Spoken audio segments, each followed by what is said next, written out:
Good evening, everyone, and welcome to the regular meeting of council for the town of Petawawa for August 11th, 2025. Welcome to members of council, staff, and members of our audience as well. We'll begin tonight's meeting with the reading of the land acknowledgement, and this evening it's Councillor Thurman. Thank you, Mayor Service. As we gather this evening, I would like to acknowledge on behalf of the Petawawa Town Council and our community that we are meeting on the traditional territory of the Omawinini Algonquin people. We would like to thank the Omawinini people and express our respect and support for their rich history, and we are extremely grateful for their many continued displays of friendship. We also thank all of the generations of people who have taken care of this land for thousands of years, and we wish to acknowledge our shared responsibilities in responding to the Truth and Reconciliation Commission 94 calls to action. Calls to action number 63. We call upon the Council of Ministers of Education, Canada, to maintain an annual commitment to Aboriginal education issues, including 1, developing and implementing kindergarten to grade 12 curriculum and learning resources on Aboriginal peoples in Canadian history and the history and legacy of residential schools. 2, sharing information and best practices on teaching curriculum related to residential schools and Aboriginal history. 3, building student capacity for intercultural understanding, empathy, and mutual respect. Recent progress. The Council of Ministers of Education Canada is responsible for the response to calls to action number 63. Thank you. And now I'd ask if everybody in attendance would please join me in standing for a moment of silence.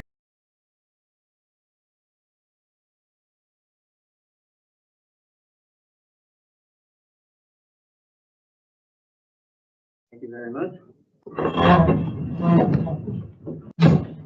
Before we get underway with the rest of the meeting, just a notice to the members of the public in Petawawa that today at noon we announced a complete fire ban in the town of Petawawa due to the dry conditions, and that's for all recreational fires, campfires, and rural fire permit holders until further notice. And during that time, there can be no new fire permits issued either. So we're hoping for some rain to cool us off. Okay, I need an approval of tonight's agenda. Moved by Councillor Root, seconded by Councillor Driscoll, that the agenda for the August 11th, 2025 regular meeting of council be adopted as presented. I'll call for the vote. All in favor? It's carried. Are there any disclosures of pecuniary interest on any of the matters before us this evening? Okay, next up we have some minutes that need approval. First, we have the council meeting minutes of July 21st, 2025. I need a motion to approve those minutes.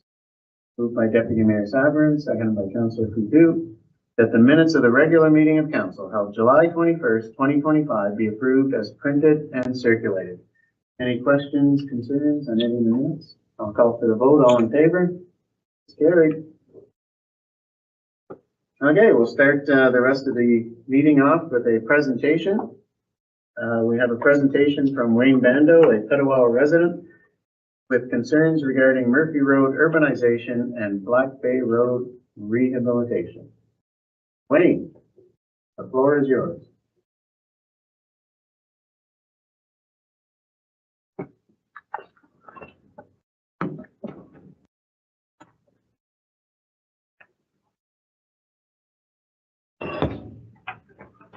Good evening, Mr. Mayor and members of the council. On the first part of my presentation tonight, I'm representing Skelhorn Bus Lines, a commercial establishment on Murphy Road. With me tonight is Wade McIntosh, one of the family that has owned that particular bus line since 1984. So they have dispatched their buses from that site for over 40 years now. Basically, through professional courtesy, I met a number of times with Chris Manta, the director of Public Works and had hoped to get it resolved prior to tonight. However, that has not taken place. Some people have expressed the comment about the nature of my report. However, being a director and a township engineer for over 30 years, I try to make things black and white. If there's a problem, I don't candy coat it. Hopefully, when I finish discussing with people, there's no, everyone knows exactly what's expected and where I stand on it. In that regard, everybody would have had a chance of reading the report. I don't believe there's any real reason to go through it line by line. We're here tonight then to answer any particular questions that council members may have, since they're not as familiar with the situation as Wade and I am. I brought one prop with the broken spring from the buses. This is an expensive item to replace. And once a broken or a leaf spring is broken, then that particular bus has to be taken out of service until it's repaired. The situation on Murphy Road, which was the reconstruction of an urban street. I have been doing this work since 1969, when I was hired with the Vaughan at that particular time as the assistant township engineer in charge of the design and construction of the reconstructions of the urban streets.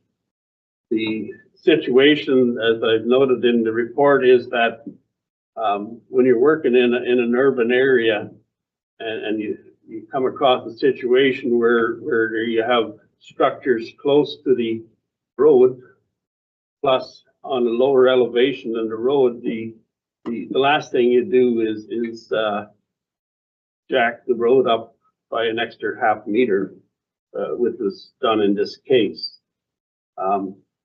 By doing so, the designer then tried to fit in the new road grade, the raised road grade, plus the sidewalk on the south side of the road, and then match into the existing driveway.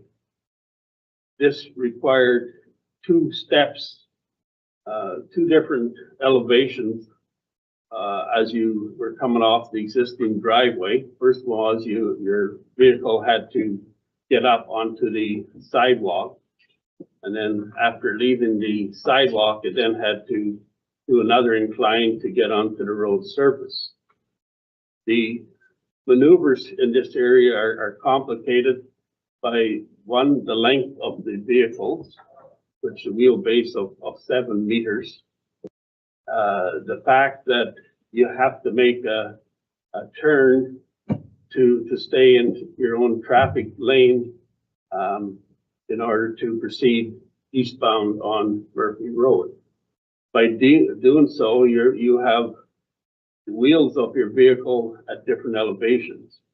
You have a left-hand front vehicle up on starting on the edge of the pavement, the right-hand front vehicle on the sidewalk, the left-hand rear vehicle starting to incline on towards the sidewalk, and the right-hand rear vehicle still on the original driveway. This twisting of the frame tends to put additional stress on the springs, and that is one of the causes of them snapping. As everybody knows, the traffic volumes in Petawawa are increasing. People don't tend to want to believe what the posted speed limits are, so it's not, you can't slowly get out of the driveway and into the flow of traffic on any street around here. You're doing your best to not impede the traffic as you're exiting from the site. The other factor is I don't believe the consultant realized just what the traffic volumes that are being generated from this site are. But 16 buses being dispatched twice a day, morning and afternoons, and then they have to return, plus your drivers coming and exiting again, you're talking like 140 trips leaving that site on any given day. The other thing in discussing this situation with other long-term residents of the town is that when Janota Patrick were the town consultant, they said they could rely on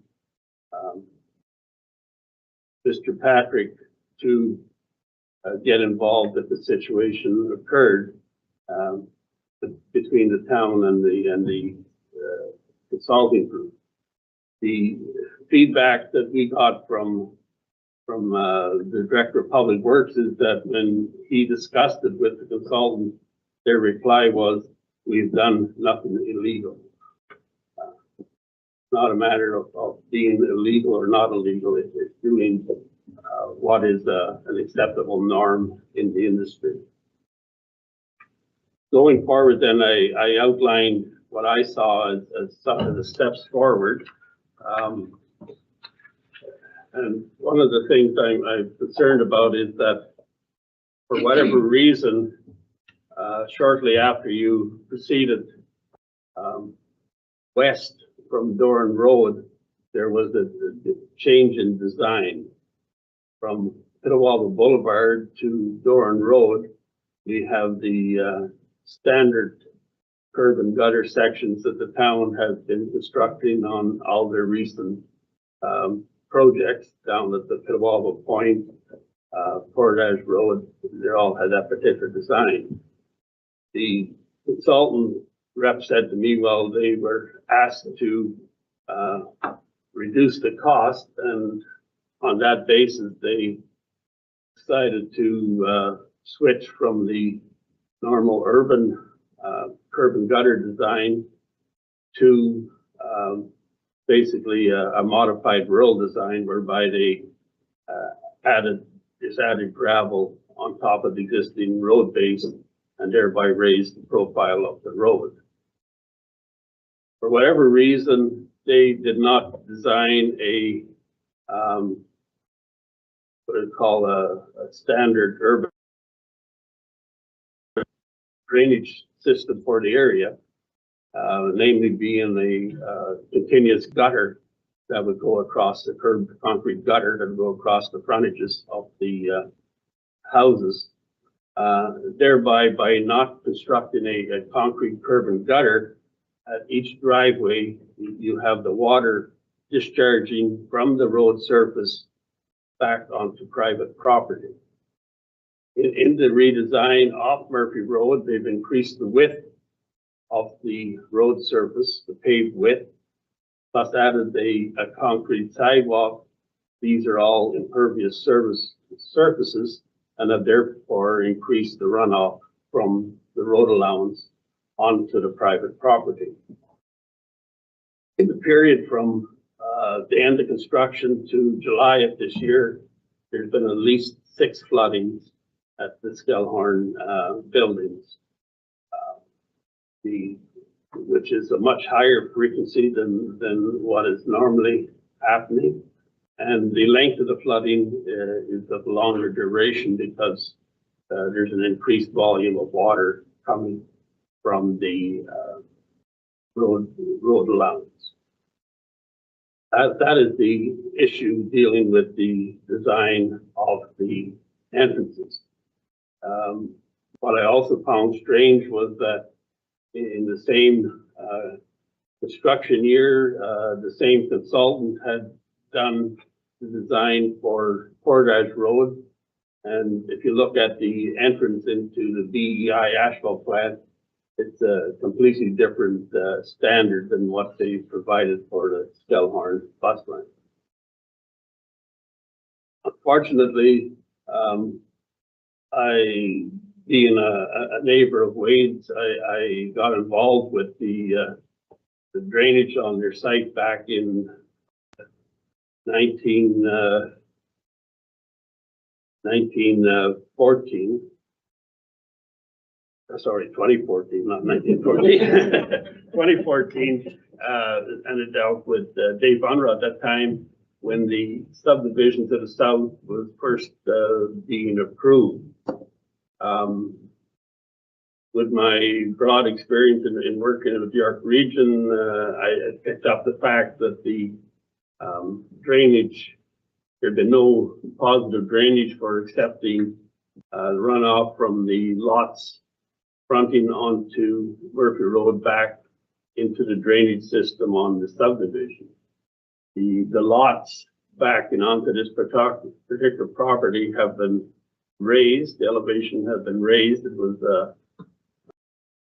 kind of a borrow pit at times, much lower than the bus property. So the Skellhorn have been waiting for over 10 years to get an answer back from the town on how this is going to be resolved. The only reason why I got involved with this project was Skellhorn people had asked me to find out when the sanitary sewer connection would be available for the particularly the residential property. In asking or meeting with Wade on that, I found out that the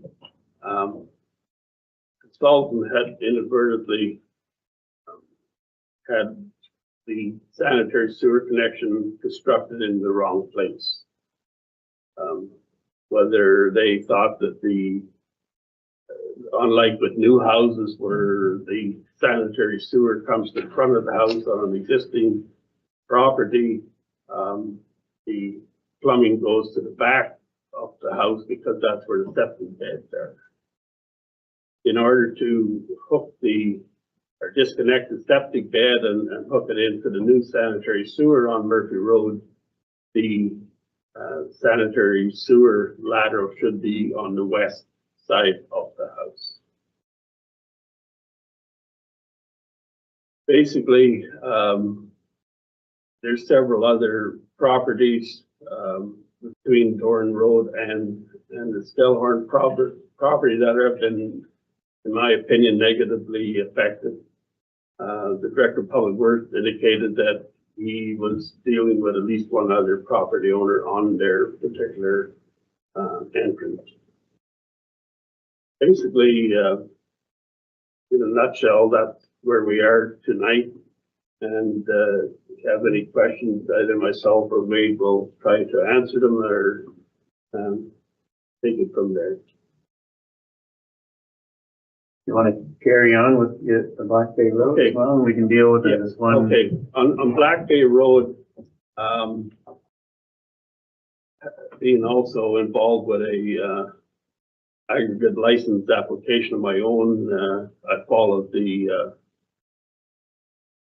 progress of the H&H application for the quarry of what is known then as the Milky site. And in 2019, there was an agreement reached between the town and H&H on what improvements would be done on Black Bay Road in order for H&H to use that as a haul route.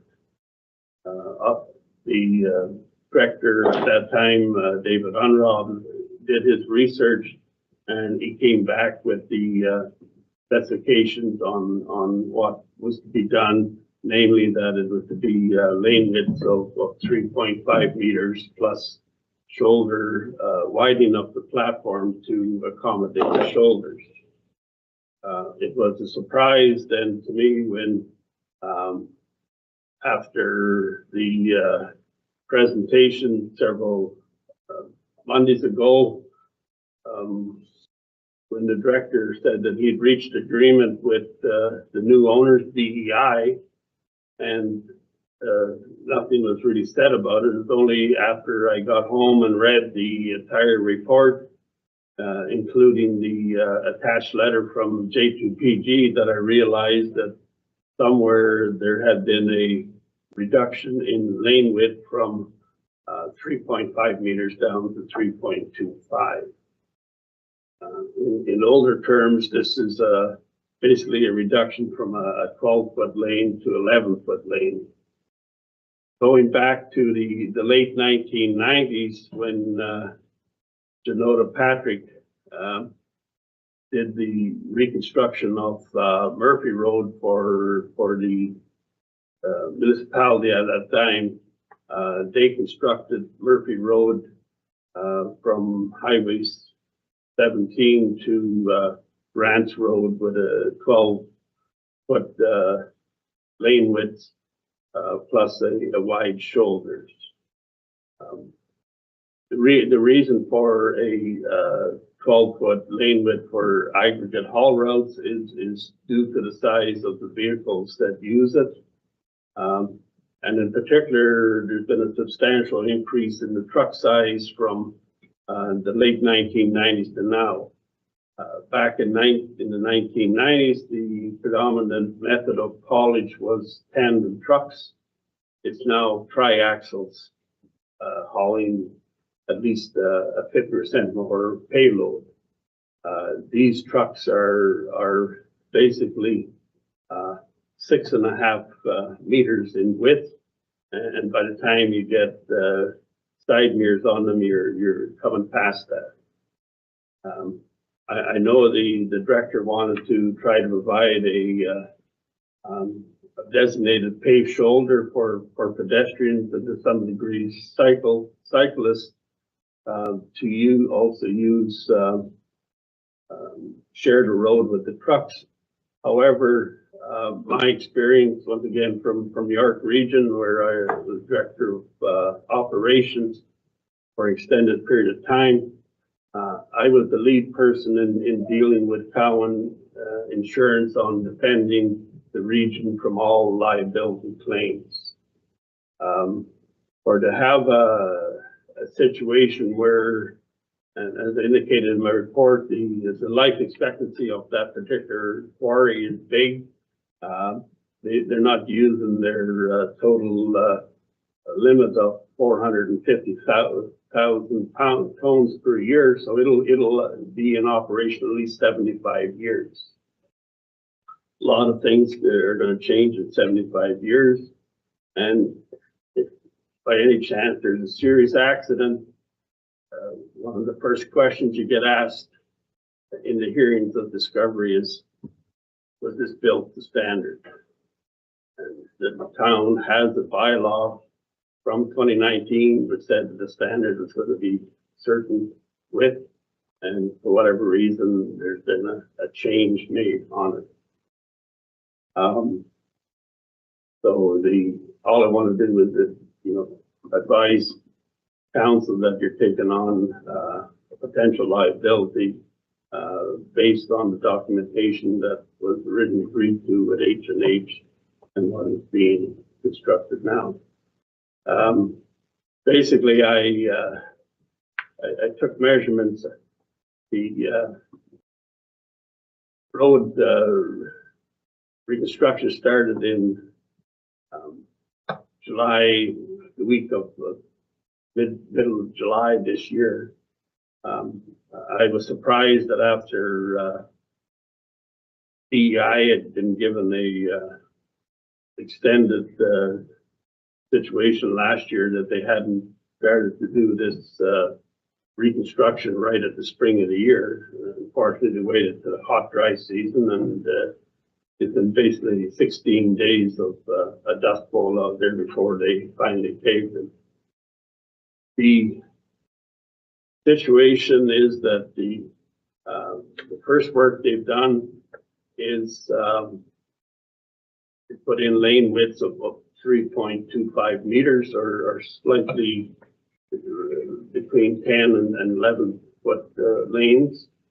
However, after my report hit the table here, I see that the lane widths on Eichstead Road from Blackbay to Murphy has now been paved at 12-foot lanes or slightly over 3.5 meters in width. So someone appears has made a change anyway.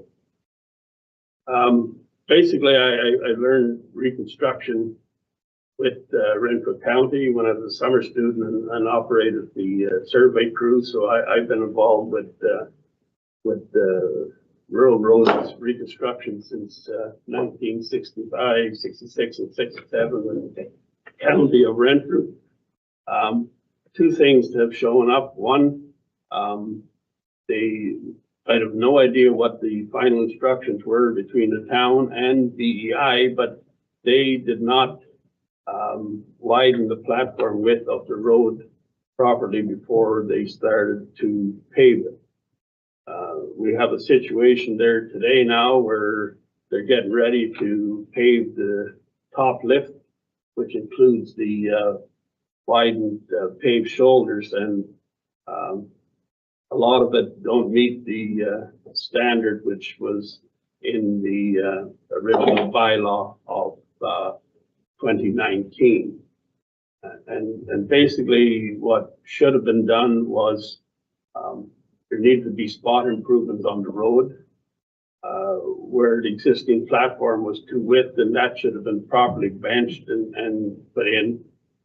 They're out there today trying to extend the shoulder width by adding material adjacent to the existing base course. They'll never get compaction on it. It's going to have a very reduced life expectancy of those shoulders going forward. The one of the items why it's said to me that they were reducing the pavement width was by having a narrow width to slow the trucks down. Well, it's not the gravel trucks that are the speeders, and to that, they've now put a super elevation on the curve coming through Summers Road intersection. So where even the private vehicles had to slow down to make that curve, now with a bank curve, and there won't be any slowing down. and basically, I sort of chuckle to myself because it's the same people speeding at the same time of day. Quite easy. They have to come to a stop at Highway 17. It's easy to get their license plate number. Anyway, that's the situation.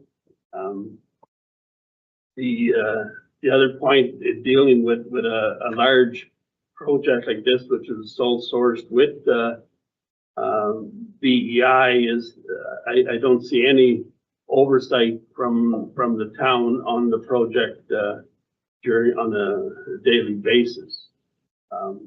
When I was involved with working at the smaller municipalities, then and we had a project of this magnitude, I would spend some time out there, but I'd also have my road superintendent or a senior member of the works department being on site and you know, with specific instructions on what they should be looking for.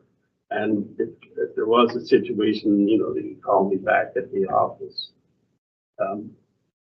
At the end, it's basically the quality is not what I had expected based on the bylaw from 2019. Okay. Well, thank you very much, Wayne, for your presentation. In any democratic government, in this case, the municipality in the town of Petawawa, it's important that residents have their voices heard. So it's good that you came in here and expressed your concerns, both for Murphy Road and for Black Bay Road. Unfortunately, our Director of Public Works is on holiday this week, so he's not here to answer your questions or to provide any other information. So the best case scenario here today is we will open it up for questions, but I think at the end of the day, we'll direct our staff to speak with our Director of Public Works and then come back with a more fulsome report where they can answer all of the concerns that you've raised here this evening. So unfortunately, we can't deal with all of the questions here today, but we will definitely get staff to look at it and come back with a report in order to satisfy all of the concerns you've expressed. What I can say is that Murphy Road is a joint project between the town of Petawawa and the county of Renfrew because it is a county road. Renfrew County's policy in all of their roads, no matter in which municipality, is basically to shade and pave. So in this case, the town of Petawawa, and the real impetus for us here was safety of our residents. We just felt that Murphy Road was becoming a very busy road, and that's why we negotiated and dealt with the county and asked if they would consider urbanizing this road. And we came to an agreement where the costs were shared. But that was the main impetus for us to urbanize the sections of those roads, is to get all the kids who are walking and biking to school off the gravel shoulder and onto a paved bike path up on the curve for safety reasons. So of course we are concerned that if what has been constructed there is causing some adverse effects to any of the residents or businesses on that road, we want to make sure that we somehow come up with a solution so that these adverse effects don't continue. So that's the Murphy Road one. Black Bay, and again, I'm not an engineer, and our Director of Public Works is not here, but what I do know is that you are correct, the lane width has been reduced from 3.5 to 3.25, but now with an extra meter paved shoulder.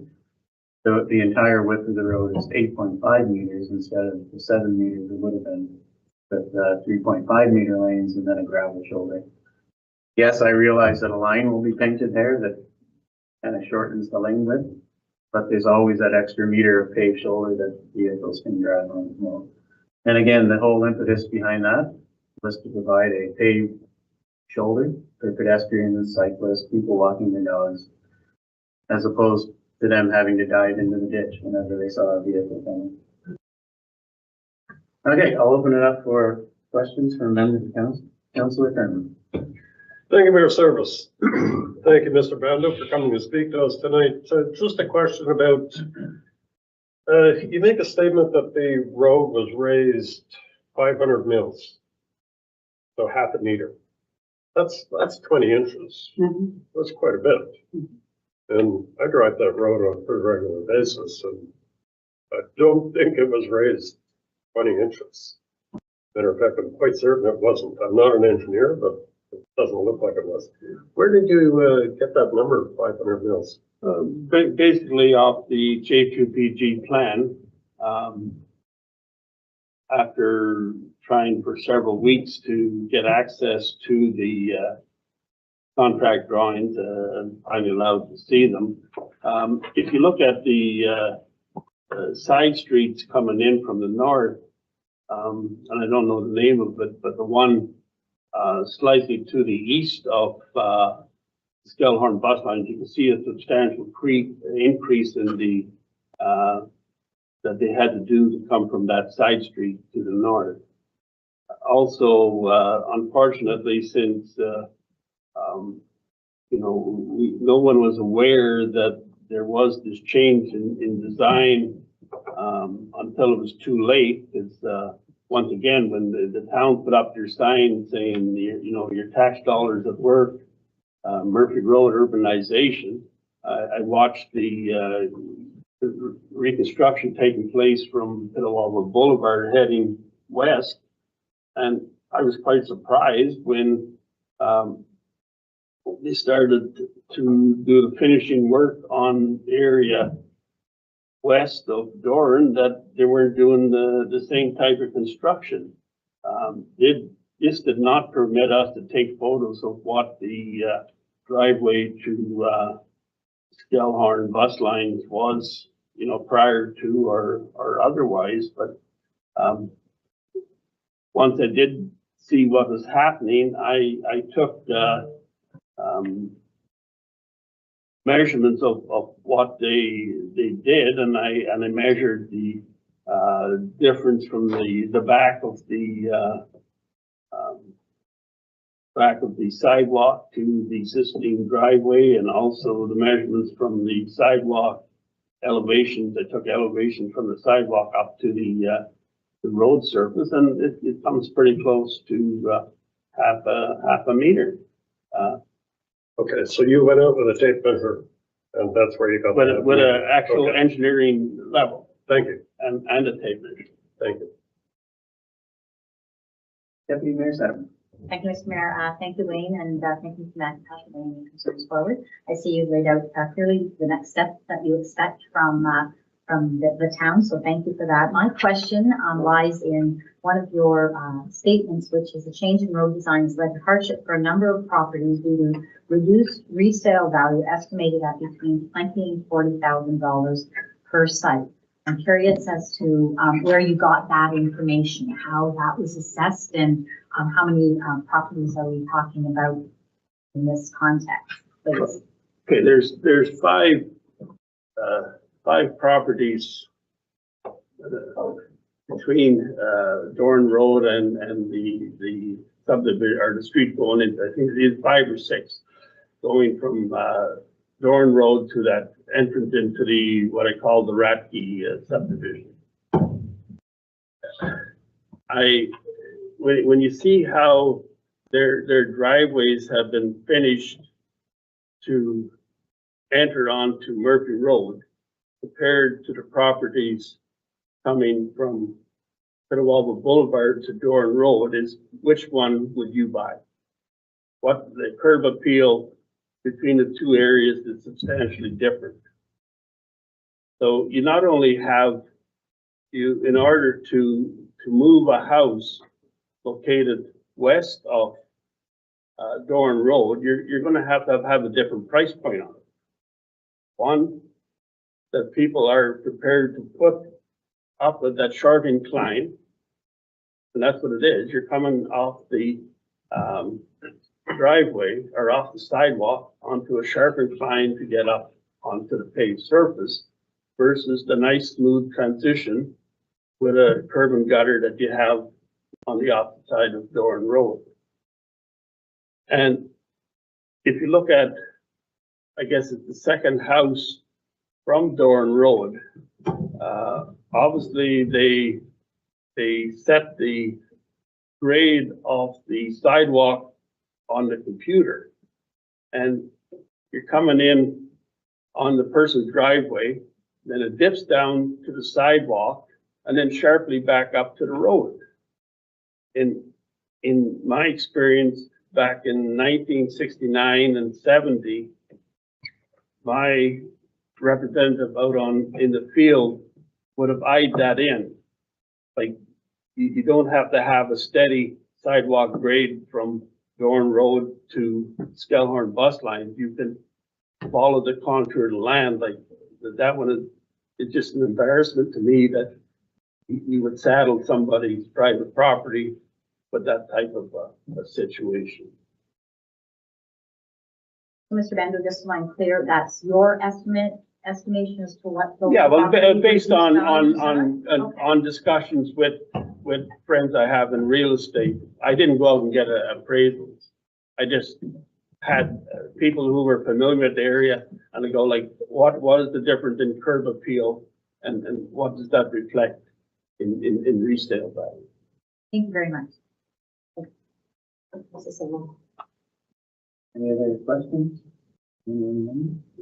Okay, so thanks again, Wayne, and as I said, we'll give direction to staff to come back and deal with all the concerns and provide you with satisfactory answers. And I think at the end of the day, we, the town of Petawawa, want to make sure that all of our residents are satisfied whenever we do any kind of infrastructure project, that we don't cause any adverse effects. And our goal is to have staff work with all of our residents and come up with some kind of amenable solution.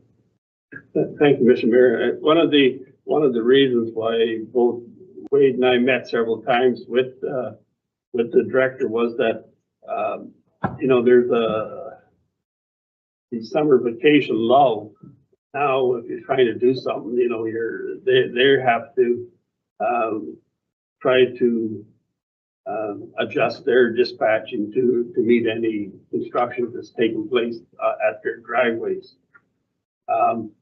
Second item, and I brought it up at the budget meeting, was that the town should be looking at public information centers. Even with the BEI doing the work on Black Bay Road, there was a letter delivered, probably 10 days after their work started. It was typed up plenty of times, but not delivered till about 10 days into the situation. And during that period, nobody has any idea who they should call about the dust or anything else. And like the houses are just filthy. We can't use our front lawn. We can't use our backyard. They're just totally covered with dust. The houses are not going to come clean with rain water. They're going to have to go through with a power washer and wash down the brick siding. It's that bad. And yet there was no notice given about who to contact. Being in construction, I checked my house over before and after, and with them using the vibratory rollers, lo and behold, they cracked the ceiling, kitchen ceiling in our house. So last Thursday, I notified their head office that had a cracked ceiling. So I'm sure there's other houses because there's a seam partway down, not that deep, which allows shallow wells to be used. And once the vibratory roller hits that seam, it shakes the houses. So there is going to be correspondence dealing with claims on them. Okay, I'll look into the notification matter and see what it was. I marked when it was our mailbox, I put the date on it when I received it. It was typed up with plenty of time, but just not delivered. Okay, I'll look into that. Deputy Mayor Simon. Thanks, Mr. Mayor. Just a question for staff. Just when Chris comes back with his report and whatnot, will we be letting Wayne and Mr. McIntosh know that coming council so that they can be present? Thank you so much. Thank you. Yeah, they have the email there at Skell office. Okay, thanks very much. I'm going to wait around for the next part of the meeting because it's always a good time. You don't want to miss it. Congratulate our new clerk here. You let the cat out of the bag. Well, anybody can read your agenda. Thanks again, Wade. Yeah, take care. Wayne. Okay, we'll move on to bylaws. First up, we have bylaw 1769/25, being a bylaw to appoint a clerk for the town of Petawawa. I need a motion for first and second reading. Moved by Councillor Carmody, seconded by Councillor Roots, that bylaw 1769/25, being a bylaw to appoint a clerk for the town of Petawawa, be read a first and second time. I'll call for the vote. All in favor? It's carried. Corporation of the Town of Petawawa, bylaw 1769/25, being a bylaw to appoint a clerk for the Town of Petawawa, be read a first and second time this 11th day of August 2025. I need a motion for third and final reading of bylaw 1769/25. Moved by Deputy Mayor Savard, seconded by Councillor Donovan, that bylaw 1769/25 be read a third and final time and passed. Any questions or concerns of bylaw? I'll call for the vote. All in favor? It's carried. Corporation of the Town of Petawawa, bylaw 1769/25, being a bylaw to appoint a clerk for the Town of Petawawa, be read a third time and passed. This constitutes third and final reading of bylaw 1769/25 this 11th day of August 2025. And congratulations, Donna. On being renamed the clerk of Petawawa. How long has it been, Don? Since you were last in your I was role? deputy clerk. Deputy clerk? Yeah. How long has it been since you were deputy? 5 years. 5 years? Okay, well, welcome back. So, No one had to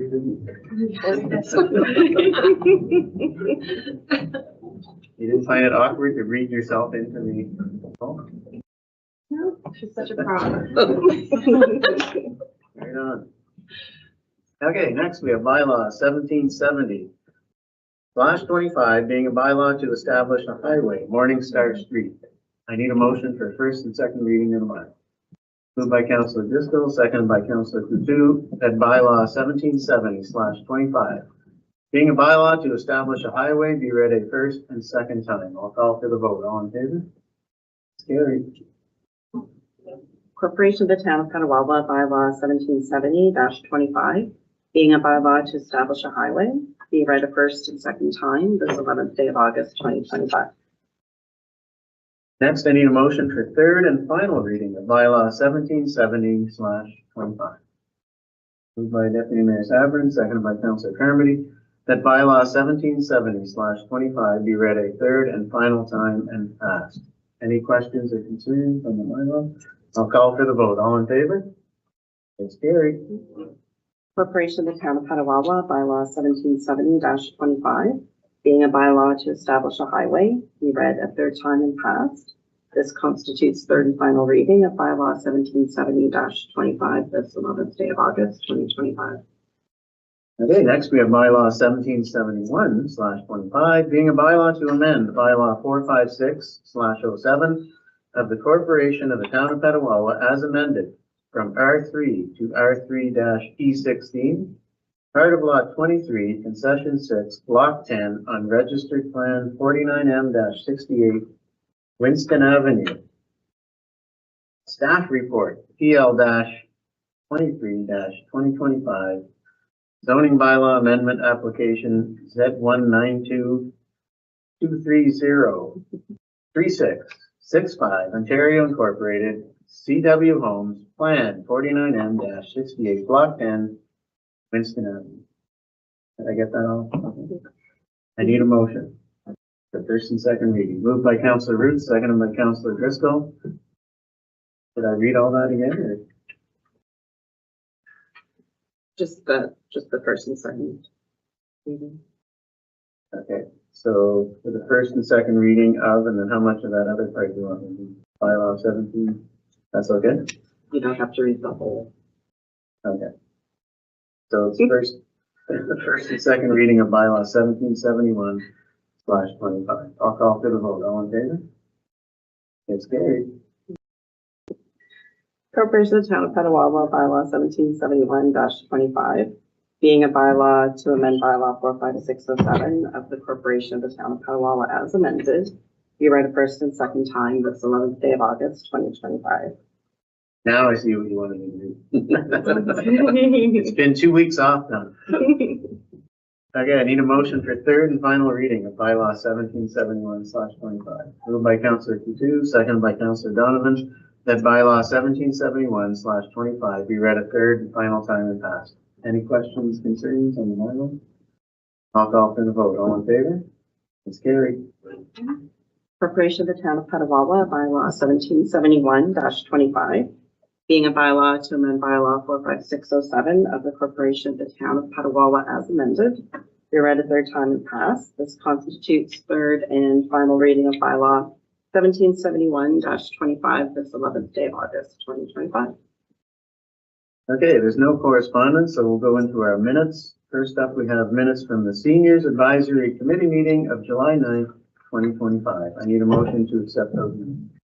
Moved by Deputy Mayor Sabrin, seconded by Councillor Donovan, that the minutes of the Seniors Advisory Committee meeting held on July 9th, 2025 be adopted as information. Councillor Donovan is doing the report. Or Deputy Mayor Sabrin. Deputy Mayor Sabrin is doing the report when she gets to it, as I'm scrolling quickly. Okay, so these are meeting minutes from our July 9th meeting. So I don't think there was anything that I haven't reported before, other than our planning continues for our National Seniors Day, which is on the 1st of October, which is a Wednesday. The event will be a format of presentations in the morning, starting at about 9 o'clock and culminating around noon, with the lunch provided to all the participants. And then afterwards, we are looking at a number of activities that will promote active aging to be hosted by the Recreation, Parks and Tourism staff team. I hope I got that name right.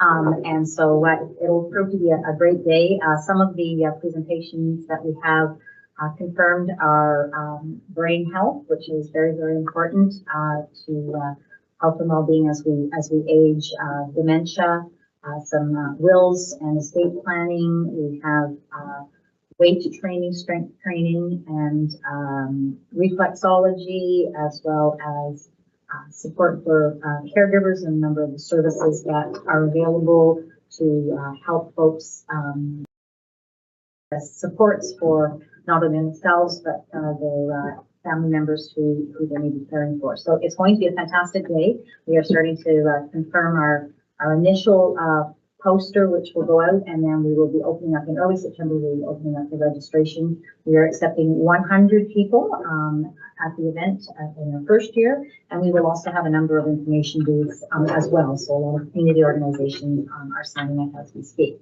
I'm going to look over to Councillor Donovan to see if there's anything I've missed on that. No, remember, it was very thorough. Okay, excellent.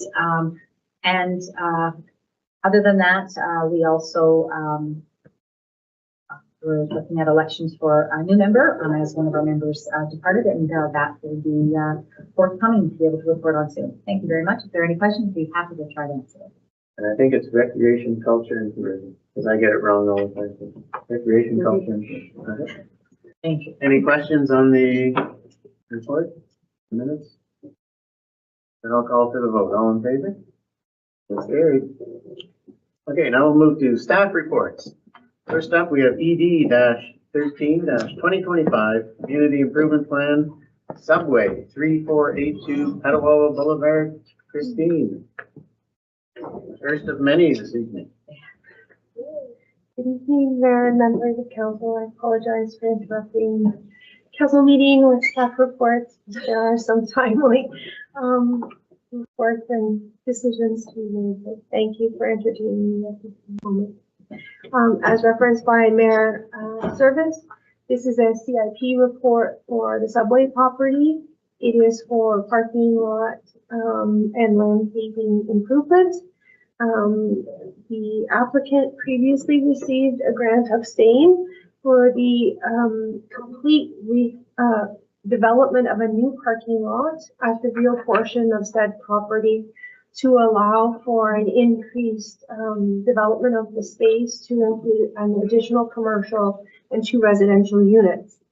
The side parking lot, which services the subway, does have some damage to it, and the applicant would like to repair it, adding granular, doing some compaction, resurfacing the asphalt, and then reapplying the parking lines and other pavement markings.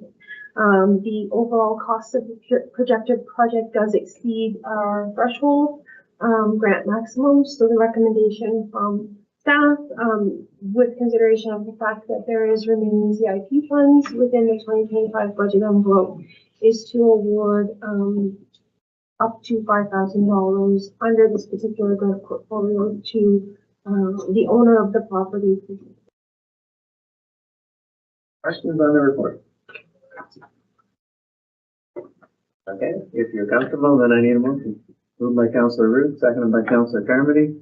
That council, under the community improvement plan adopted by bylaw 1441/21, enters into a funding agreement with Tushar Patel, owner of the commercial business Subway, located at 3482 Petawawa Boulevard, permitting a CIP financial incentive of up to $5,000 under the parking area and landscape improvement. I'll call for the vote. All in favor? It's carried. Okay, next we have ED-14-2025, another community improvement plan on 1158 Victoria Street. So the registered owner is Ragini Patel. This is a multi-use property, so there are 2 commercial tenants at this property. So the proposed work would benefit both tenants. Again, we have Hydro Hobbies and Comics operating, and the recently added Water Depot Petawawa, replacing Full Spectrum Gear, who has retired and closed the business. There's a lot of alligator cracking on this particular piece of property. There's some sidewalk work that needs to be repaired, and some removement based on the access points into the units themselves. So all of that proposed rehabilitation work and resurfacing and the new pavement marking are part of the CIP application. Again, the application exceeds the minimum threshold, and so the recommendation of staff is to proceed with supporting the CIP request for this particular property owner, and it is a first request for this particular property and property owner. Questions on the report? Okay, if you're comfortable then, you need a motion. Moved by Deputy Mayor Sadler, seconded by Councillor Patu. That council, under the Community Improvement Plan adopted by Bylaw 1441/21, enters into a funding agreement with Rajini Patel, owner of the commercial property located at 1158 Victoria Street, permitting CIP financial incentive of up to $5,000 under the parking area and landscaping improvement. I'll call for the vote. All in favor? It's carried. Just a question about the two CIPs and the new county hike program. Do we, as the municipality of Petawawa, do we just enter all of our CIP projects into the county hike program, or are we selective? How does that work? So as of right now, they're having an intake window. So we are submitting all of our projects up to and until the intake window is essentially closed for consideration. Supportive financing back to the municipality under the HITE program. This process could change at a county level as they review the process and engage with representatives from the various communities to understand the flow of the program. But right now there is an intake, and so far every project under CIP has been submitted. Now that these two particular projects are also endorsed by council, I will go and update those two projects to be submitted in the HITE portfolio as well. Okay, perfect. Hopefully we're successful. Okay, next we have ED-15-2025 wayfinding and community art. Very exciting. Yeah. So this is continuation of work resulting from a marketing logo that has been endorsed by council, and opportunities to improve the wayfinding and develop a potential community art project. Certainly identified in our community improvement plan, which council endorsed and just recently awarded 2 grant portfolios from, under section 5, where they identified the municipal leadership strategy. Prioritization from a public engagement process said that we should look at our gateway signage enhancements, improve signage, wayfinding, branding, address streetscaping of Petawawa Boulevard, and consider the promotion of public art. In our First Impression Community Exchange Program, which we completed and presented to council in September of 2024, and which we provided a summary document as part of our year-end report in January 27th of 2025. Our secret shopper participants highlighted many of Petawawa's strengths and identified some opportunities for us to improve in terms of making the municipality more engaging for visitors and our residents. The key points included refresh the entrance points to the community along Highway 17, improve wayfinding signage and visibility to help visitors locate local tourist attractions more easily, repaint and replace benches and other tourism related amenities, including ensuring access to public washrooms, continued placemaking efforts along Petawawa Boulevard, focusing on node enhancements and the addition of trees and floral plantings, and support retail diversity, expand the container market, and promote the Shop Local campaign. And in our recently completed and presented DRE engagement reports, which were public information sessions held on June 26, 2025, of the 51 businesses that participated and the 46 attendees at the event, highlights of the commentary and survey responses include improved traffic flow, particularly in the area around Garrison Petawawa, enhanced streetscaping, increased retail diversity, develop a walkable commercial core, and of the top 3 priorities asked, wayfinding signage, beautification initiatives, and public transportation were 1, 2, and 3 respectively. There are a number of kiosks, wayfinding, and information panels currently throughout the town as part of various parks and development projects. Some of them are in good repair and some of them are not. Some have relatively new information, some have very old information and have not been maintained. As part of the engagement process from the logo work, we did engage Syntax to work with us to create a new wayfinding concept program as part of the information package and as part of the work with the branding committee and senior staff. We have been reviewing various levels of documents and providing responses and information back to Syntax to revise the program.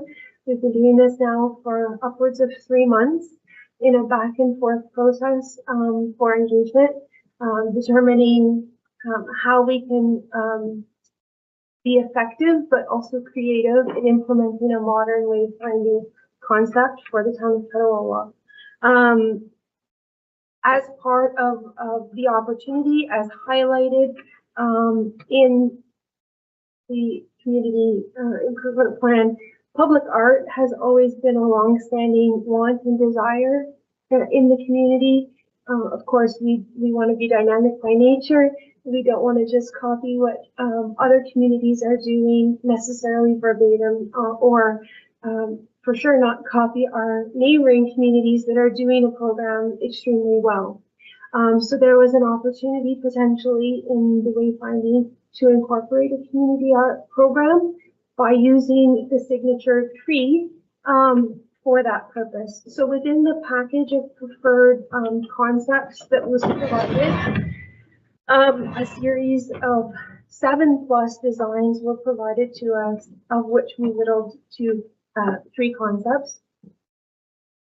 You can go ahead. Sorry, you can go ahead. Of which there is now a suite that we are proposing to be explored as used within the town for very specific application. The gateway signage, we have 3 beautiful structures located currently that just have the moniker Town of Petawawa in the former burgundy color.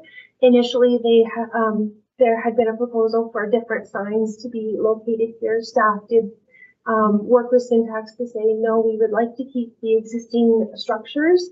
There is a challenge on the MTO location site just prior to the entrance of Doran. It's part of the highway expansion project, and there is no permission from MTO to alter other than the footprint of what's currently there, the property. So in finding a reasonable alternative, we did land on this particular opportunity to add the new logo and adjust the signage on the gateway. That would be applied at all three property locations. So currently the 2 highway locations have nothing that's of beautification for them. These particular elements would potentially be added. The McGregor's Hill Road certainly has a beautiful landscaping engagement there, and so that is the picture that is represented. In regards to node signage, this is where we have introduced this tree art project. The idea being that these standing trees, which could be arranged in a multitude of, would be an opportunity for artists to create and to use as a canvas for their designs, their thoughts, their impressions on what Petawawa is. So as a subset to this, we would engage with the artist community and go through a process for that. Staff did provide council a little bit more of a document that showed some examples, starting from an earliest conception of a pencil drawing to another community that does this with a deciduous formatted of tree and very successfully implemented, using it as an opportunity to engage people from node to node and also to help highlight and represent the community, of course, and meet this community art project. The idea with the node signage would be to do it, we consider the nodes to be the intersectional points in the town of Petawawa. So basically the points where you are coming into the town, we've identified them as Laurentian, the drive area where we currently have the Voyageur statue. We would consider a node to be the Murphy Road connection, where council has invested in a beautiful abri and what once held our deer statues. And then there was also one at Doran Road. At a time, there was a beautiful waterfall water feature there. Unfortunately, it's part of the roundabout that will be moving forward. But once the roundabout is determined and a node can be reestablished within the vehicle, we would suggest that a node design go back into there. These are points, again, that bring people into the town of Petawawa and let them know that they've arrived within the town. So they have a little bit more structure to them. They are potentially a stopping point, not only from vehicle traffic, but from walking or other public transportation. The entrance signage. So in collaborating with our manager of recreation, culture, and tourism and our facility supervisor, we looked at 5 locations within the town of Petawawa where it felt more presence was needed to showcase that you've arrived at a particular destination. Petawawa Point certainly being one of them. The Heritage Village, at the corner of Civic Center Road, while we do have a large structure that's there, you don't find wayfinding until you're past that particular corner, and it certainly could benefit, I think, users coming into the community either from Petawawa Boulevard or Murphy Road to see much more of a directional welcome. You're here at the Civic Center at that particular corner. The new Comfort Station development location is another one. And this one is only at this particular point, but it was in the documentation provided. So that's the proposal. For the tourism signs, there's a proposal to use a concept like this with side panels that will allow the tourism-based businesses to put advertisements on. And these would be placed at the entrance and exit of the town of Petawawa along the Algonquin Trail. One side would be a map and the back side would be thank you for visiting the town of Petawawa, please come back, that kind of thing. So again, just designating you have arrived here in the town of Petawawa. Again, something that was definitely noted in our supporting documentation. Wayfinding and directional signage. So again, the motif of the tree has come back. We've simplified the directional pieces, which allow us to place them relatively throughout the town. We anticipate areas like the back 40 and sections along Algonquin Trail initially will be for those wayfinding and directional. The more inclusive map featured, we anticipate or the idea would be to establish those along Centennial Park at the 4 entrances with a beautiful map that dictates the water and what the amenities are in that particular entrance point to Centennial Park. And then the parks and facilities signs, there was a myriad of proposals for these, and again, working with Syntax and trying to work with our existing performa, we are just proposing that we use the same facade, the same structure, that sort of thing, and benefit from the potential of a vinyl application over these particular signs in order to be a cost savings, and again, take the opportunity to enhance any existing signs that have deficiencies currently and bring everything to the same look. And then finally, with the banner program, this is just some sample of how we could use the new branding and imagery to proceed with a new banner program within the town of Petawawa, not one that just directs people to our website, but also showcases visually our history, our heritage, and reasons to shop, stay, and play in the community, because that would be a FOMA as well.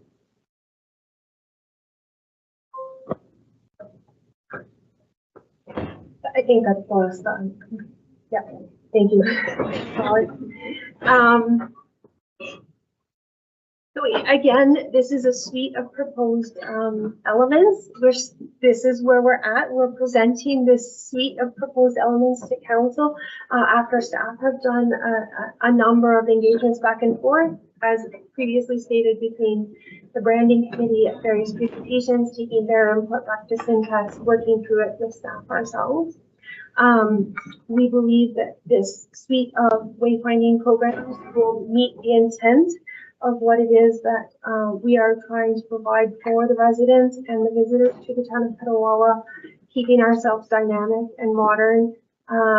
Again, we went with a nice minimalist color palette as well, which is visually appealing and good for sector replacements, i.e., for example, in the design piece, if a wayfinding arrow has to be changed with a name with a white background, we can do that relatively easy. When you have a colored background, it's much harder to match and facilitate. So we are looking at long-term use and adjustment and engagement and how that portfolio would move forward. So besides presenting the concept to council this evening, we are asking for council to endorse the removal of some existing kiosks with some very dated, sun-faded, and damaged information pieces, and some of the structures themselves. The reason why we are asking council to consider that staff proceed with those removals is to prepare that staff in the fall, as I'm told by our facility supervisors, will have a little bit more time in the fall to be able to facilitate this work themselves in preparation for next year, basically allowing us the canvas to proceed. And the second item is that we would like to have council support to proceed with a grant application under the Rural Ontario Development Fund, which does close mid-September. So the timing of the application is important so that staff can prepare the appropriate documentation to apply for that. We need to go back to syntax with the concepts as approved in order to get additional costing and consideration. And staff continue to do work towards this project so that we are ready to make that grant application. The grant application does not support 100% of the wayfinding or the potential ask, but it is an opportunity to get support, and it is eligible under the program. Okay. I will leave it for council to ask questions if you have questions. Well, this is very exciting. Okay, I know that there's two recommendations here, but I think I want to give council a chance just to comment on all the different concepts and ideas. And just so that we're not all over the place, we'll just kind of deal with each little section of the wayfinding and all the different signage. So the first thing we saw up on the screen were the three preferred initial concepts. So when Christine says the preferred, that came from the committee, the wayfinding committee. So there were 7 initial concepts introduced by syntax, and the committee whittled it down to these 3. Are you looking for council to say this is our favorite, or just it could be any one of these 3? No, the suite of the presentation would be the suite of all of them. Yes, they all have different applications. We would use them differently as indicated. So we're just looking generally for your endorsement of the suite of concepts. So generally, any comments or questions from council on the 3 concepts? Councilor. Thank you, Mr. Mayor. Thanks, Christine. No, I like some of the ideas for sure, and especially like our gateway signage, like those are like dated, and that looks really, really refreshing. That aluminum tree, so just tell me, like, what's the quality of that? Is this something that's flimsy or is it strong, that aluminum part or like? And Yeah, I'm just concerned with anyone bend that, or is it like something that's like solid? No, so it's like any other type of sign. Most of our signage is moving to an aluminum format signage. You can have different grades of aluminum. It's for syntax to come through for us and tell us what kind of grade that is. Give us the dimensions of it that we can work with. But the idea being is that there will be a single support that's the tree branch behind it and the tree in front, so that the design could work with it. It's the quality and the thickness of the aluminum that will dictate the sturdiness, the longevity, and the potential applications on top of it as well. Thank you, Mr. Mayor. Councilor Jonathan? Thanks, Christine. This is very exciting. The first point that we were talking, that you're looking for our decision or direction on is with regards to removing what's currently out there, and let you know I very much. Excuse me. Deputy Mayor Simon? thanks. I really like the gateway sign. I really like the node signage, the chair. I think that's really fabulous. And there's a lot in here, so I'm still trying to digest all of the rest of it and where it would go. I certainly agree that there are some of our signs that have got misinformation, outdated information, that are faded, that are just tired, old, and whatnot. I guess from my perspective, I'm just trying to understand which ones you'd be taking out. I mean, there's a lot of them out there, and there's a cost to this, and which is the unknown at this point. And so I guess that's what I'm struggling with. I certainly think we should move right away on the gateway signs. I think those are fabulous, and I think they'll really refresh our Petawawa sign. Do you have a list of those? And maybe they were in here, but I didn't see them. So No, they were. okay, just if you could share that even with my email at some point, or whatever, that would be helpful for sure. So we would be proposing to remove 7 of the kiosks. Or we would look at the one at Laurentian Drive. 3 of the panels are in very bad shape. Yeah. One references a banner program that no longer exists. The other piece of information that's on one of those panel boards is incorrect, and the map, which faces the traffic side of that property, is in terrible, terrible shape. The Norman Street kiosk is intended, which is the newest kiosk that has been built, is intended to be removed as part of the Norman Street development. It has to be removed for the road development entrance in that case. So it's going to be removed naturally as part of that program, and it was not part of the new signage potential with the comfort station, the DIC welcome center being there, right? Okay. It would be more of the welcome. The Victoria Street kiosk, the Centennial Park entrance by the Petawawa River Bridge.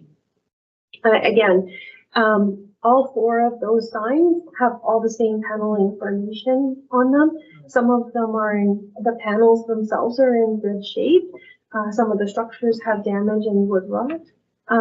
But all 4 of the signs have the same information. It seems like an overkill, just to replace, and each one of them has the map, which does have to be replaced anyway. So that one, there is a kiosk that's just down the pathway by the pumping station from the bridge, and it is the one that's in the worst shape, with 3 missing panels, completely. And then of course at the kiosk at Town Hall. Those would be the ones we would propose to remove in the fall with town staff initially, allowing for us to, most of those are the node or the park entrance areas for the major tours, and would allow us to then be ready if we are successful in moving our stick forward, potentially for reinstating in spring. Their current situation is bad, that the information is already bad, so by removing it, we're just advancing the portfolio.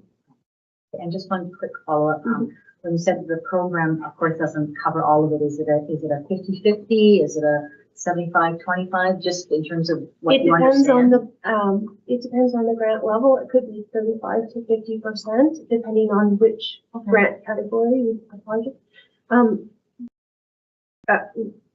The intent of staff is to potentially go out to RFQ with the suite of signage to potentially get a better price from a single provider on an initial opportunity.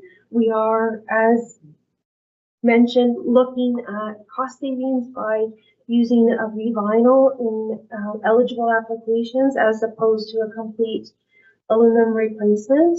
So there's a difference of $250 to $800 to revinyl a sign versus $2,000 to $8,000 for a new sign, depending on if you have to add in posts or if you're adding in a concrete pad. Okay. So those are the cost variations that we know of right now. Thank you very much. Councillor Kernan. Thank you, Mayor Service. Thanks for bringing this report to us, Christine. It's certainly a lot to unravel in here. A lot of information, but I agree some of the signs we need to move on right away. Obviously, we can't have things that are falling apart or with the faded signage. It just makes our municipality look bad. So whatever we have to do, we have to find the money to replace those. But it seems like there's an entire suite of things that we need to do here, and some are immediate, and some are we need to identify which ones and categorize them so that we determine how much money we're going to spend on that phase 2. So phase 1, safety, get the falling down stuff out of the way and replace the outdated stuff, and then have a little report that identifies how much it's going to cost us and whether or not we're successful. And I agree, of course, that we should be applying for the funding by mid-September and determine whether we're successful on that and figure out how much it's going to cost us to move forward with the rest of it. The idea being, of course, that there might not be a single source for the funding. And I just want to reiterate, we replace signs on a regular basis out of operational dollars. So as we're replacing signs anyway, we will be replacing them with the new Performa once it's fully established. So that process will happen under regular operational dollars. Once we have the full revised wayfinding and municipal signage program and information, staff can then come up with a concrete plan, whether it's 1, 2, 3 year implementation of how we're going to do things. Ideally, our gateway, our nodes will be priorities in terms of those pieces, and they're more eligible, let's say, for this grant program because it is part of wayfinding, tourism, community engagement, than, let's say, a municipal sign portfolio, which we can do cost effectively, I think, within our own dollars. We will come back to council with information and some more costing. We also anticipate the community art portion piece that will open the doors to additional funding opportunities to support those particular elements, and maybe even a sponsorship program, which staff would be willing to explore that particular portfolio. And finally, don't want to predispose, but we do have municipal accommodation tax, which will now be at the preview of council to spend in the coming year from proceeds from this current year, and a portion of those dollars could be allocated as part of this program. Remembering again that if we're bringing people to our community and trying to encourage them to engage with our community, if they can't identify or get to those tourism places and places of interest, then we're losing opportunity. So this is important. We have 3 documents, relatively new documents, that identify wayfinding as a priority for this community. And from a staff perspective, I really do feel that this program is the next logical step in resolving some of those identified quick wins for the community. Councillor Dufresne. Thank you, Mr. Mayor. I do like lots of the signs. They do look very fresh. They are visually appealing, so I will agree with that. The one thing I am still gonna come back on is I am worried about what this is gonna turn into cost. I understand you have some funding options. I am all for putting for this grant. I think using MATAC is not a bad idea for paying for some of this. If we are doing it, the recommendation of removing these kiosks right away, I actually went and looked at every single one of these today. None of them are a safety hazard. They are 8x8 wood, heavy beam wood construction with tin roofs, other than the one behind Town Hall has a cedar shakes shingles, which they need to be replaced. Some of the signage was replaced in 2023. I know that because I watched town staff do it in 2023. So I think fixing those, because they are going to be very expensive. So I would like to see if we are going to spend money on this first to do some of the other applications. These can easily have a fresh coat of stain and new panels, and I think the heavy timber look really does fit well. Prime example is that, like Norman Binkley, that sign can be moved. We have a heavy timber overhang, it would flow together the same way. I just think we're ripping out stone-based heavy timber cut kiosks that for a lower price, we could just change the things, because I do eat. Some of them are dated. But I would recommend anybody, you guys can all go look at them and see, because I did drive to the mall today. The other thing, when we are changing the signs, so like the ones along the trail, some of the kiosks, they have like our historical stuff, you know, history of Petawawa, information like that. Is that something that's going to be replaced on new signage, or is that all getting removed in the new plan? So first of all, I just want to clarify, I never once said the structures were dangerous, and said the panels were. Well, that got brought up, and I think your wording was they need immediate repair. They need repair. Some of them need repair because some of the wood beams have definite examples of rot. The biggest one that in bad state is the one by the pumping station, which I identified. And also I'm relying on Mr. Marcotte, who is providing us our analysis. The stone base is there. The idea of the new suite of signs is to give a different look and feel for the nodes in the areas, and a very strong, heavy palette of what's there right now, and a four-sided walk around to read the information is not part of the new design process. Replacing the existing panels in the existing sign structure, if that's council's wish that they tell staff or direct staff to keep those, then we will analyze the cost of restaining, replacing wood that's necessary, but is not part of the recommended suite of designs. We do have a different idea. In the package that was sent to staff, to council as part of this particular program, photos were provided of the condition of those. The challenge being is the node areas, especially, let's say, Laurentian Drive. If one panel references a banner program that no longer exists, that the image doesn't exist anymore. The history pieces, some of those history pieces are on the parent municipal website under the history section. We are hoping, as part of the new signage, to always provide a QR code and direct people back to the new website so that they can find further information once we have these banners and signage in place. So there will always be a reference to the heritage and history of Petawawa. The storyboards along Centennial Park also provided. We are not recommending to remove those at this point. They are timber-based. Some of them are in poor condition. Some of them are in very good condition. Some of them have been added to a concrete platform with steel formation into the concrete platform to hold them. We're recommending that those remain, specifically along Centennial Park. They do have some of them do have a tired feel, but we feel that there's some revitalization to those storyboards that can be made. And I know from speaking to Public Works, they would like the remainder of those to also be put on a concrete pad and a steel portfolio instead of being just popped into a hole in the ground. That's where the damage around the base of the structures happen. So we will take that into consideration as part of the proposal moving forward. And that's why the tourism sign is done out of wood, so that there is a linkage and a thought to those storyboards that you can see. So from a perspective of direction from council, we are recommending a different signage portfolio for the nodes, of which most of these particular panels are in place. The idea to be just more modern, fresh, crisp, and very simple in terms of their design and allow for the art piece.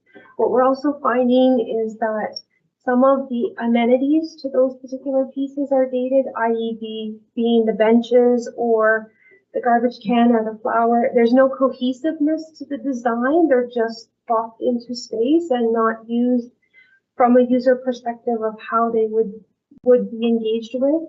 Another example along the Algonquin Trail, there's a bench, 20 meters, is the placement for the bike rack, and then 20 meters after that is the placement for the garbage can. So we're trying to create more of a cohesive engagement with the trail and the walking paths, the nodes, and all of our wayfinding and scenarios, which does have us reimagining some of the space and some of these.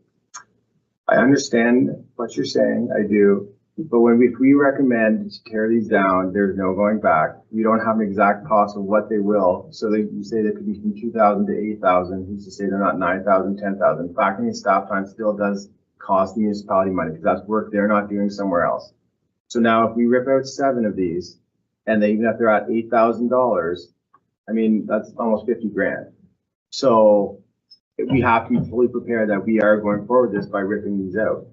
And I think that is to have no firm dollar value, but to recommend that we rip them out. That's what I'm having trouble with. So, to your point, and I understand what you're saying is at minimum, all the panels have to be reevaluated and invested in. So there would be an additional cost of those, and then reworking the design for the wayfinding portfolio to re-include those in the process. I understand that, but I mean, your cost on that is going to be significantly less than tearing down a structure and replacing the whole structure, especially when we don't know exactly what they're going to cost. Because like once we rip them down, we are into it. So, but I will end this by saying I really do like the ones in the Algonquin Trail. I think that's a really good idea with the tourism pamphlets on both sides. So I'll end it on a good note. Any other comments? Questions? Councillor Coutu. Thank you very much, Christine, especially for all of the other work you've done to put us in such a good place to be good candidates for the grants. I'm talking about the community improvement plan, the FICE, the BRNE.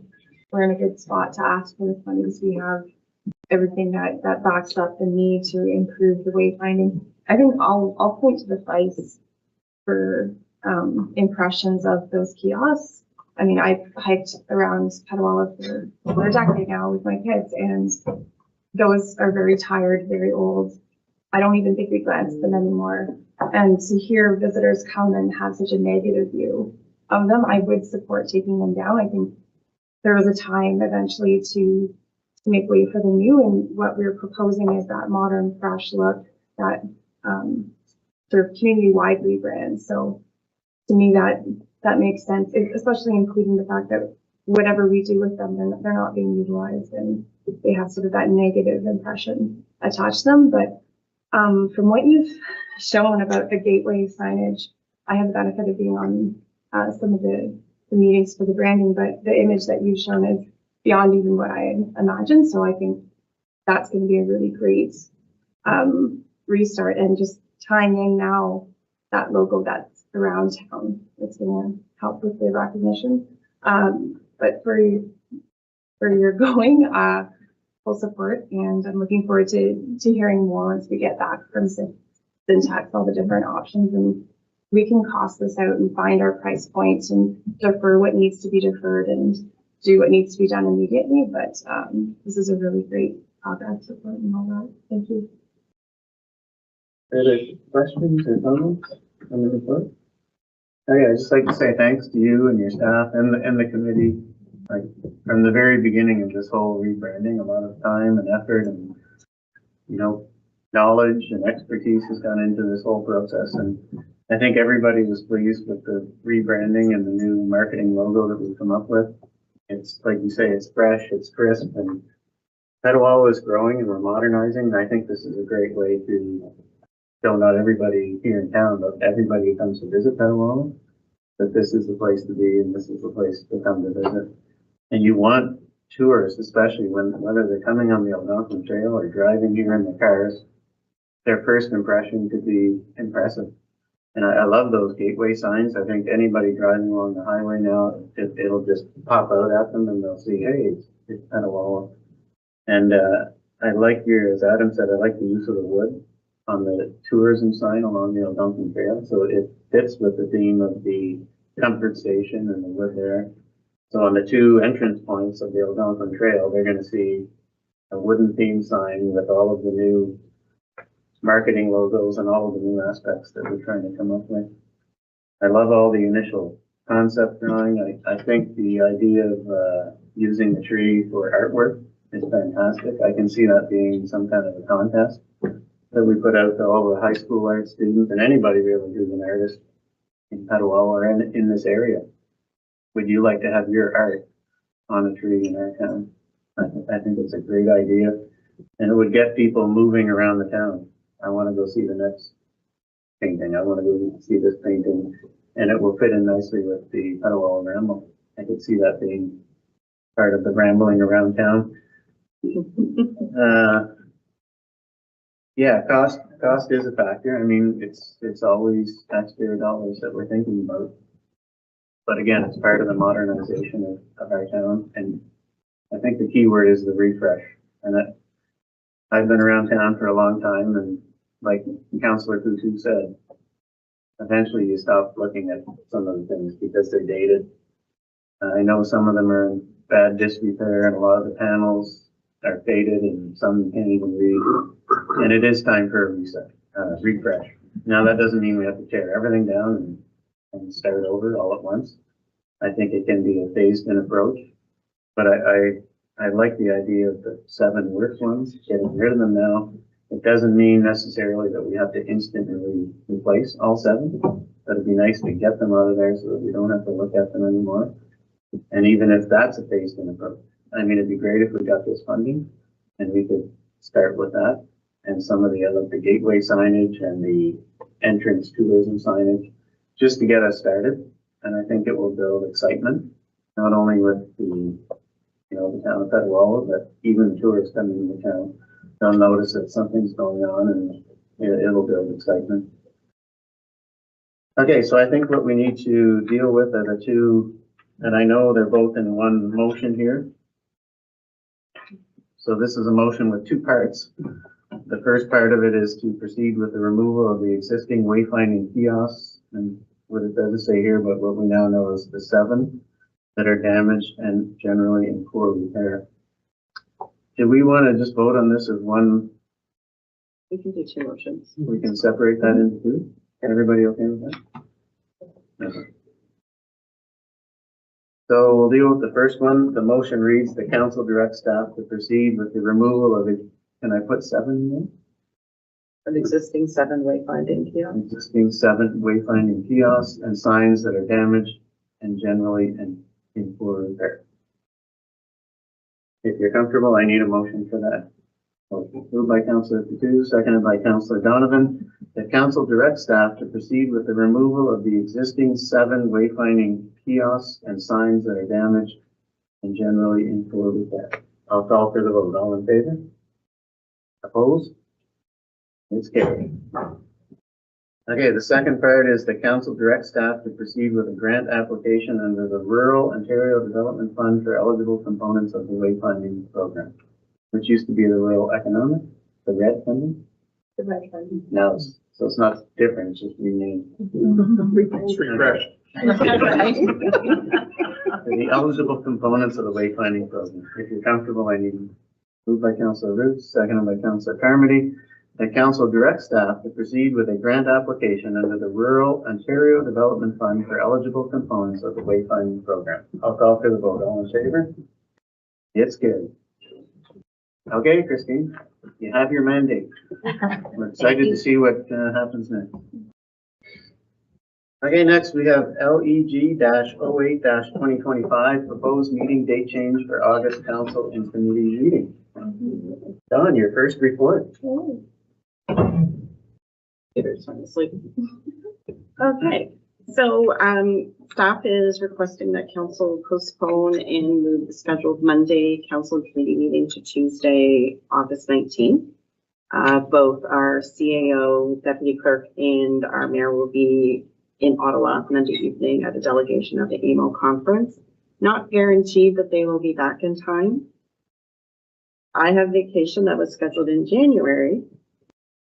I will be away. We do need to have a clerk present, whether it's a clerk or a deputy clerk. So to have a clerk present, that is why we are recommending that it be moved to Tuesday.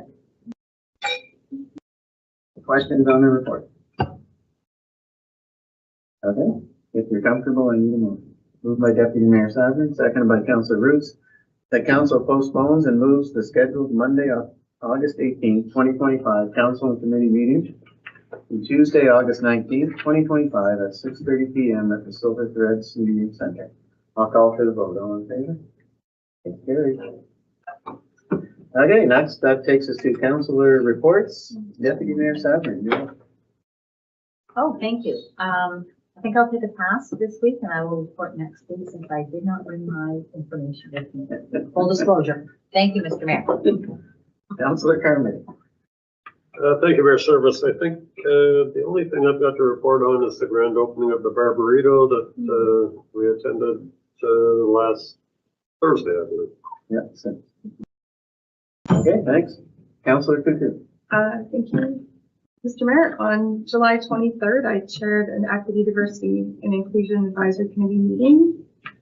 I also had the opportunity to finally visit the welcome station on the Algonquin Trail, and I pretended I didn't know what it was about. And I walked in, and I was really astounded by the greeting I received and the information that was on display and the pride and Petawawa that the staff exhibited. So it was a great experience.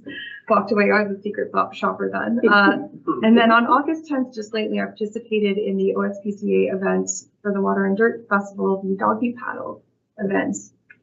It was an extraordinary time. We raised an astounding amount of money, and I want to shout out to the volunteers there. I've never seen a more dedicated group of people put on a more extraordinary event, honestly. Because we put animal lovers together and you give them the cause of animals, and what they can achieve is amazing. So I invite everyone to come out next year, because apparently we could have had a team relay as a group. So just food for thought. Did we need a dog in our paddle boat? No, not even. Because I don't own one. Right? I would have to borrow a dog. They would hook you up. Thank you. Thanks. Councillor Driscoll. Thank you, Mr. Mayor. On July 25th, I attended the executive airport meeting just to discuss some future business. And then I attended a couple of events for the Water and Dirt to check it out, and hoping it gets some more. So I advise everybody to go out and check it out too. It's a pretty cool event. Thanks. Councillor Don. Thank you, Mr. Mayor. On the 30th of July, I attended the Seniors Advisory Committee meeting. We continued our planning for a big event in October. On the 31st of July, I attended Pembroke's launch of their new on-demand transport service at their line in the city. Great little idea, and it looks like it has potential for great success. It was really interesting to see. 7th of August, we did an accessibility audit of the Fitch, which is short for fish hatchery. Okay. The Fitch Park, which would be bringing back to the advisory committee with regards to accessibility. And that's it. Yeah, thanks. Councillor Roots. Thank you, Mr. Mayor. Nothing to report at this time. And yeah, it's been a couple of weeks that we haven't been meeting, so it's been a quiet, almost a nice 2 weeks off. On the 5th of August, I attended the Rolling Barrage charity ride. It's a group of veterans that ride motorcycles from St. John's, Newfoundland to Vancouver, BC. Now, not all of them do the entire trip, some just do little portions, but no matter how much you do, that's a long way to ride on a motorcycle. And it's to raise awareness and charity for PTSD.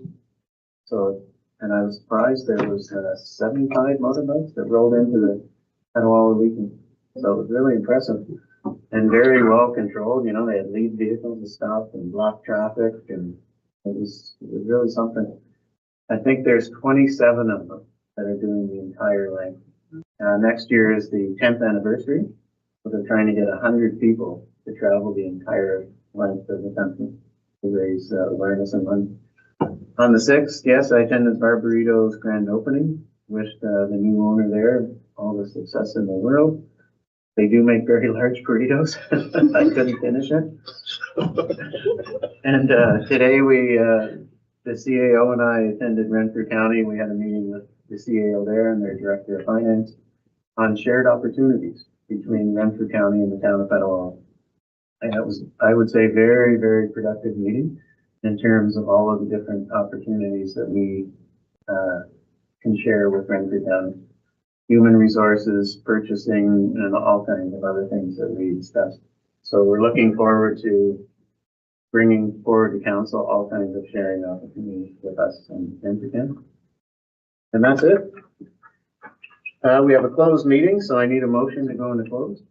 Moved by Councillor Driscoll, seconded by Councillor Coutu, that the meeting be closed pursuant to section 239, paragraph 2, paragraph B of the Municipal Act 2001, S.O.2001, C.25, to discuss personal matters about an identifiable individual, including municipal or local board employees, to review applications for appointment to the Petawawa Seniors Advisory Committee and the Petawawa OPP Detachment Board.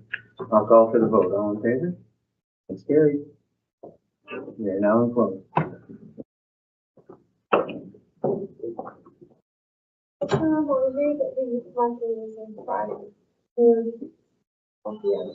Don't forget the Dairy Queen dunk tank. Okay. Dairy Queen dunk tank. On the 14th for Miracle Tuesday. Oh, okay. Thursday? The market is on the Friday. I'm gonna tell you a different time from when I'm going down. So don't have you show up. When can I dunk it? I'm getting, Around now? go on Wednesday. It's youth container market. Container market. Yeah. 1 to 2. No, we normally do go in. 12 to 4. Yeah, the youth park is 1 to 4. I'm getting done at 1 to 2. Yeah. 1 to 2 on Thursday. Are we going to the little room? Yeah. So That's because we have here next year, so we'll Oh. just pause it. In the other room? I don't think we need anything.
I even say business arising from closed session, Always back there. or would I say that after I say business arising from it? And then I say, I just like. Take your name then.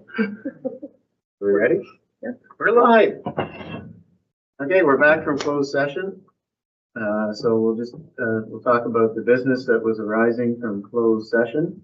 Before I get into the details of that though, just like to point out that Councillor Carmody has declared an indirect pecuniary interest on the first matter of the closed session, which is an appointment to the Petawawa Seniors Advisory Committee.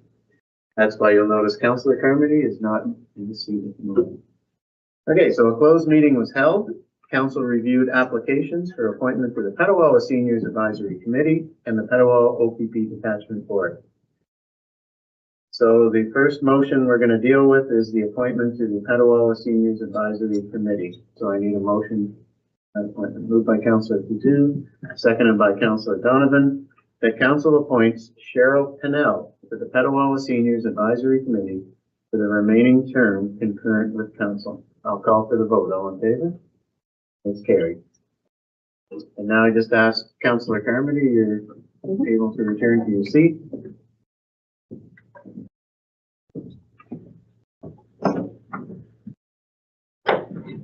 And now we'll deal with the second motion, which is to appoint a member to the OPP Detachment Board. So I need a motion for that appointment.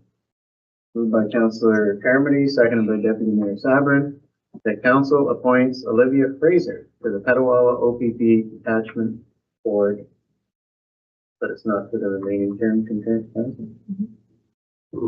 That position can go past. the And term it's of in, so I council wouldn't need that then. Okay.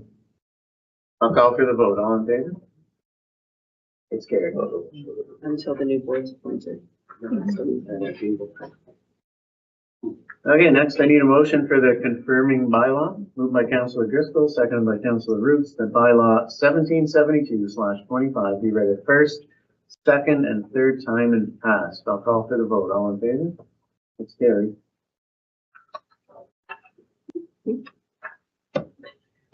Corporation of the Town of Petawawa, bylaw 1772/25, being a bylaw to confirm the proceedings of council at its meeting held on August 11, 2025. Be read a first, second, and third time and pass. This constitutes first, second, and third reading short of bylaw 1772/25, this 11th day of August, 2025. I need a motion to adjourn. Moved by Deputy Mayor Sabrin, seconded by Councillor Carmody, that the meeting adjourn to the call of the mayor. I'll call for the vote. All in favor? It's carried.